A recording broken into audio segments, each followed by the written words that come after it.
Good morning family. Good morning. सब बढ़िया? बढ़िया।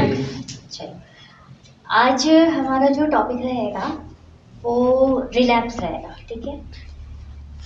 तो जब हम रिहैबिलिटेशन में आते हैं तो सबसे बड़ा जो एक मिसअंडरस्टूड जो एक हमारा जो सोच होता है वो होता है रिलैप्स का, है ना। तो रिलैप्स के बारे में अगर मैं आप लोगों से जानना चाहूँगी तो आप लोग रिलैप्स से आप लोगों को इस चीज़ को लेकर आप लोग डरते हो या फिर मन में ये ख्याल कभी आता है कि हाँ कहीं मैं रिलैप्स ना हो जाऊँ फिर, या इस तरह का थॉट माइंड में आता है आप लोगों के? हाँ जी। आता है जी। ठीक है। तो देखिए, रिलैप्स जो है, रिलैप्स एक मतलब ये कमज़ोरी नहीं होती है, ठीक है। रिलैप्स को हम इस ढंग से नहीं दे सकते कि वो एक आपकी कमज़ोरी है। रिलैप्स आप जब कोई भी रिकवरी होती है, जब आप एडिक्शन में हैं, जब आप नशे में गए, तो रिकवरी जो है वो मतलब कोई स्ट्रेट लाइन नहीं है। वो कोई स्ट्रेट लाइन नहीं है कि एक ही दिन में वो चीज़ आप हासिल कर लें, है ना, कि आज आप सोचे और वो हो जाए, ठीक है। तो ये हो सकता है आपका नियत एक दिन में बन सकता है कि हाँ आपका इरादा एक दिन में बन जाए कि हाँ अब मैंने नहीं करना, लेकिन उस चीज़ को आप ये नहीं कह सकते कि एक ही दिन में वो चीज़ हो जाएगा।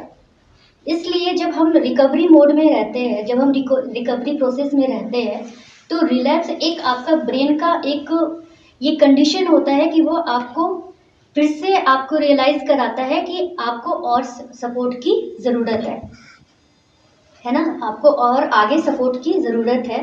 तब आप और जितना अभी तक अपने आप को नशे से बचा कर रखे हैं, आप अपने आप को ट्रेंड किए हैं, उसमें और आप अच्छे हो पाए, ठीक है। तो रिलैप्स को हम निगेटिवली नहीं देखेंगे, ठीक है, और ये सोच भी नहीं रखेंगे कि लोग रिलैप्स कर जाते हैं, है ना, वरना लोगों में ये एक सोच रहती है कि नहीं रिलैप्स हो जाता है, क्या है एक दिन में छोड़ना होगा तो एक दिन में छोड़ देंगे, नहीं तो लोग रिलैप्स कर जाते हैं। तो ये अधूरी जानकारी होती है, ठीक है। हमारा एक्चुअली जो ब्रेन है क्यों मतलब रिकवरी में या फिर जो ये रिलैप्स का खतरा रहता है, क्यों रहता है, कोई बताना चाहेगा?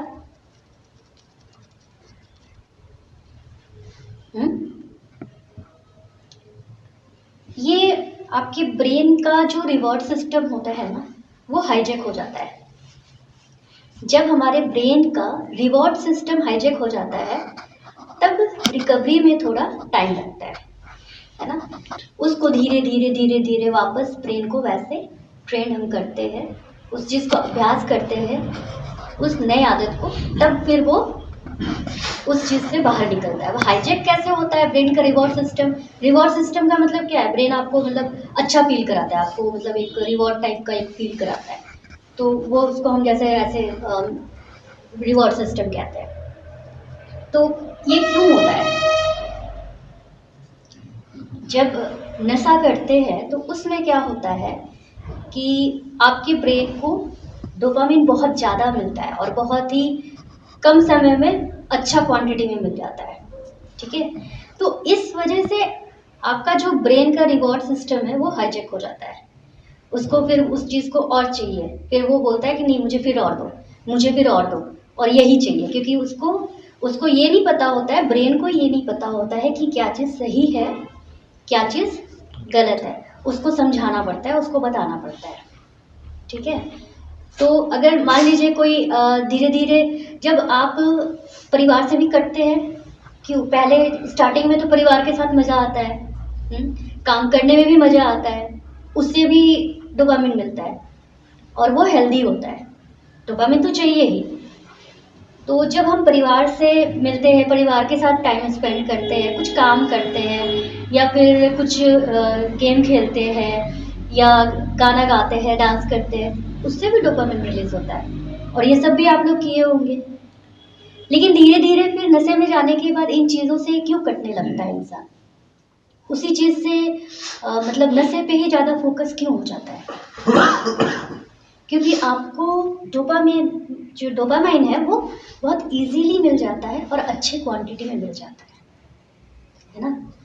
इस वजह से आपका ब्रेन आपको कहता है कि मुझे यही दो, और इस चीज़ से आपका आदत और पक्का पक्का होता जाता है, क्योंकि जब आपको आसानी से आपको जो चीज़ मिल जा रहा है तो आप उसी तरफ जाते हो। तो ये एक जो एडिक्शन की बात करते हैं, ये कोई कैरेक्टर इशू नहीं है, ठीक है। ये कैरेक्टर इशू नहीं होता है एडिक्शन, बेसिकली ये आपका एक केमिकल इशू है, ब्रेन का केमिकल इशू है। इसलिए हम इसको साइकोलॉजिकल इशू और मेडिकल इशू कहते हैं, न कि कोई एथिकल या फिर कुछ कैरेक्टर का इशू, उस तरह से हम नहीं कहते, ठीक है। तो अभी अगर मान लीजिए मैं आप लोगों से पूछूं कि आप लोग यहाँ पे अगर मान लीजिए हैं और किसी को अगर रिलैप्स का खतरा है, तो फिर भविष्य में अगर कोई सोचता है ऐसा कि रिलैप्स ना हो जाए, तो उस चीज़ में आप लोगों को अंदर क्या मतलब किस चीज़ से आप लोगों को डर लगता है? अगर मान लीजिए कोई रिलैप्स करता है तो उससे आप लोगों को डर किस चीज़ का है? अगर रिलैप्स से आप लोगों को पूछा जाए कि रिलैप्स से आप लोगों को क्यों डर लगता है, सिंपल लाइन में।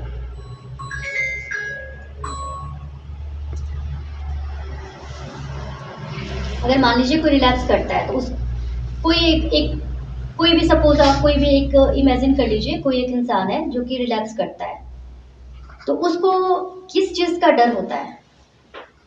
Friend circle. More and more की मैम फिर वो हो जाती है एडिक्शन में। हाँ, वो तो खतरा होता है, पर फिर मतलब से- उसको डर किस चीज़ का लगता है फिर? डर हमें इस चीज़ का लगता है कि जैसे वो पुराने जो सर्कमस्टांसेस होते हैं उन्हीं में फिर से आ जाता है, जो पहले होते हैं हम्म। तो उन्हीं में फिर से फंस जाता है। तो वो डर होता है कि मतलब जैसे रिलैप्स हो जाऊंगा तो फिर से उसी सर्कल में फंस जाऊंगा सर। जी, ठीक है, वेरी गुड। देखिए, रिलैप्स जब करता है तो सबसे पहले इंसान जो सोचता है कि फिर से उसको अंदर से ये फील आता है कि वो फिर से टूट गया, ठीक है। उसको फिर से गिल्ट वाली फीलिंग आती है। इसके बाद में उसको ये भी लगता है कि उसको ताना सुनने मिलेगा, ऐसा होता समाज में है ना। घर में, परिवार में, समाज में उसको ताना सुनने मिलेगा, या फिर उसको डर भी लगता है, अपने आप से भी लगता है कि फिर से मैं ये आदत पकड़ लिया।